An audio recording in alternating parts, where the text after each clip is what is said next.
Good afternoon, everybody, or good morning. It's the afternoon here, as you can see, because the sun is coming on my face.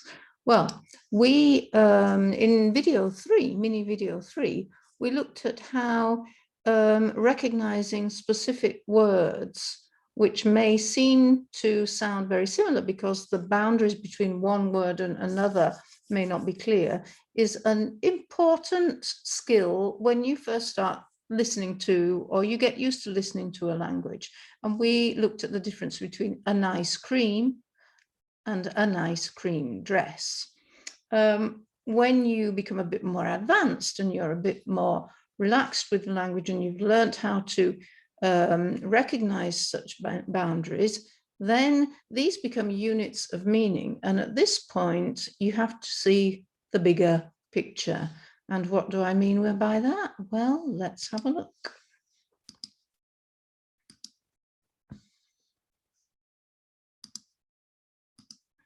Okay, the bigger picture involves not just looking at the words themselves and where the boundaries are, but looking at those words and the cotext and the context. Okay, so you're probably thinking, cotext, what's that? Context, maybe, but cotext, well, as usual, we have a little experiment.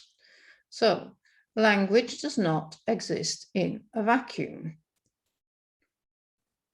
So, from the words around an idea, you can, or a word, you will be able to understand which one it is. Is it an ice cream or is it a nice cream dress? Okay, so if I said to you an ice cream which was strawberry and vanilla flavored, stop the video at this point and write down which one it is, ice cream or nice cream dress. And you probably wrote, well, let's see, the other one, a nice cream dress to wear to the party. Okay, this is clear that it's the dress. The first one is the ice cream as in the food. So you can see that the cotext around your text, so in this case, the fact that we're talking about strawberry and vanilla flavored will tell us that this is ice cream.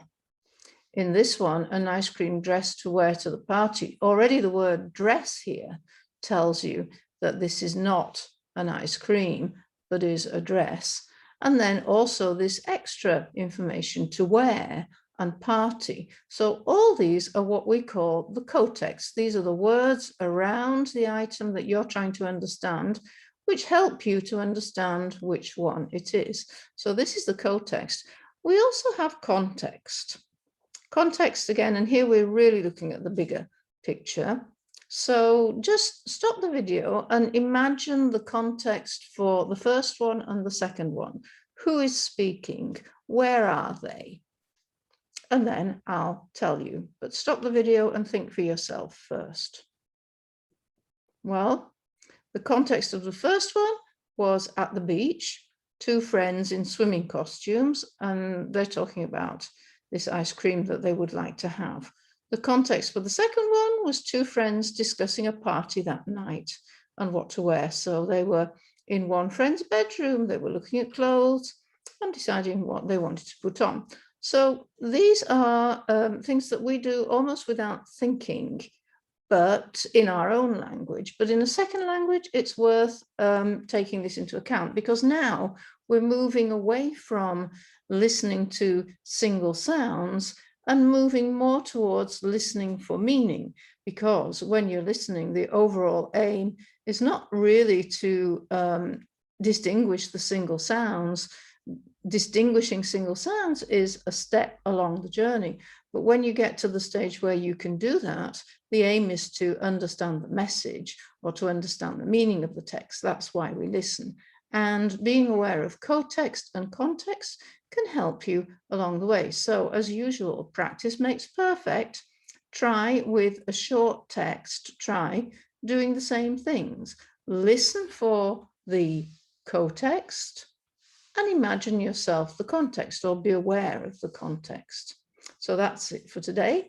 In the next video, the next mini video, which is video 4, we're going to look at Again, rather listening skills than listening to single sounds, and listening to keywords in a piece of text. So I'll see you then. Thank you for listening and enjoy the rest of your day.